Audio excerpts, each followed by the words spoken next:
नमस्कार, one India Hindi में आपका स्वागत है। मैं हूं शिवराज सिंह। देश इस वक्त कोरोना की दूसरी लहर से जूझ रहा है। रोजाना लाखों नए मरीज सामने आ रहे हैं, वहीं मौतों की संख्या भी लगातार बढ़ रही है।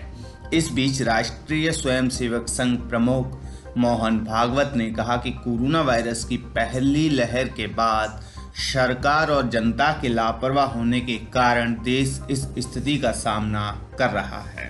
पॉजिटिविटी अनलिमिटेड व्याख्यान श्रृंखला को संबोधित करते हुए मोहन भागवत ने शनिवार को कहा, इस चुनौतीपूर्ण समय में एक दूसरे पर उंगली उठाने की बजाय हमें एकजुट रहना होगा और एक टीम की तरह कार्य करना होगा। उन्होंने कहा कि पहली लहर के बाद हम सब लापरवाह हो गए थे। लोग, सरकारें, प्रशासन, हम सभी जानते थे कि दूसरी लहर आ रही है। डॉक्टरों ने हमें चेतावनी दी थी, फिर भी हम लापरवाही करते रहे। पहली लहर आने के बाद हम सब लोग जरा गफलत में आ गए। क्या जनता, क्या शासन, क्या प्रशासन मालूम था। डॉक्टर लोग इशारा दे रहे थे, फिर भी थोड़े गफलत में आ गए, इसलिए यह संकट खड़ा हुआ। अब आगे तीसरे लहर की चर्चा कर रहे हैं, तो डरना है क्या उस चर्चा के कारण? डरना नहीं है।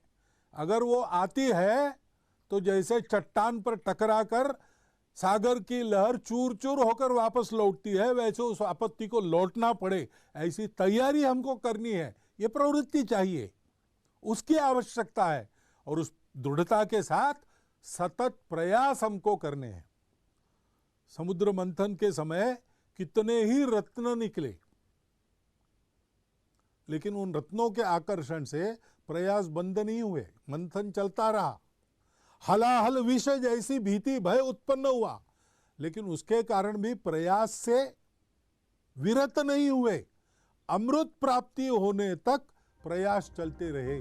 इस दौरान मोहन भागवत ने पूर्व ब्रिटिश प्रधानमंत्री विंस्टन चर्चिल का उदाहरण दिया। उन्होंने कहा कि विंस्टन चर्चिल की मेज पर हमेशा एक कोट लिखा रखा होता था। इसमें लिखा था, इस कार्यालय में कोई भी निराशावाद नहीं है, हमें हार की संभावना में कोई दिलचस्पी नहीं है, उसका अस्तित्व नहीं है। मोहन भागवत ने कहा कि जीवन और मृत्यु का चक्र जारी रहेगा, ये मामले हमें डरा नहीं सकते, यही परिस्थितियां हमें भविष्य के लिए प्रशिक्षित करेंगी। उन्होंने कहा कि सफलता अंतिम नहीं है, असफलता घातक नहीं है, जारी रखने का साहस ही मायने रखता है। इस खबर में फिलहाल इतना ही। तमाम अपडेट के लिए बने रहिए वन इंडिया हिंदी के साथ।